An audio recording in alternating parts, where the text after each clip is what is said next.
Dito dati kahapon din na dyan, tricycle ang mga motor namin. Hinukay na yung tanang pababa. Dito, nandito yung... Malaking problema to pag ano to, malalim pala to, no? Malalim yan doon, may makatap ito sa taas. Kaya, te, kaway dyan, te. Shoutout mo si Kuya Vic.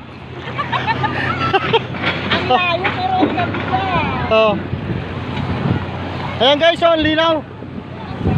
Tangin na, mapapamura.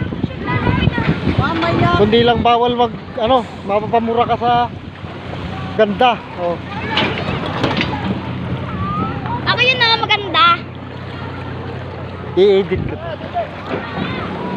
Kasi, oh, yan. Yan. Sarap balik-balikan. Ayan guys. Ganyan guys, kaya dito sa, ano, sa Mindoro Province. I-upload ko to para yung gustong pumunta dito maligo, yung mga tiga Maynila, mga tiga Quezon, mga tiga Bicol, pwede po dito. Ayan po, ayan tayo naliligo. Yan.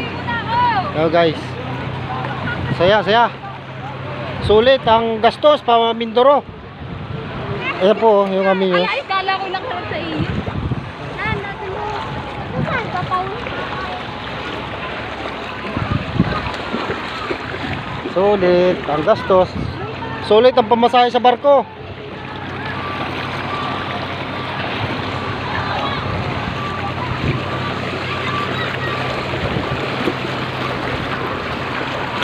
Yan, ang dami. Ayan, ang lalim, oh. Malalim kaya yan? Malalim daw yan. Subukan mo nga, Lili, una-ulo. Ah. Malalim. Ay, kasama ko nga pala yung anak ko, oh. Saka yung isang magandang lalaki ng Pungol, Philip Yanes.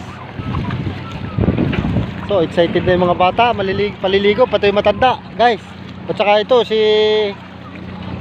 Alili, umiti na lang ng umiti. Si Miss Alili, dalaga po yan.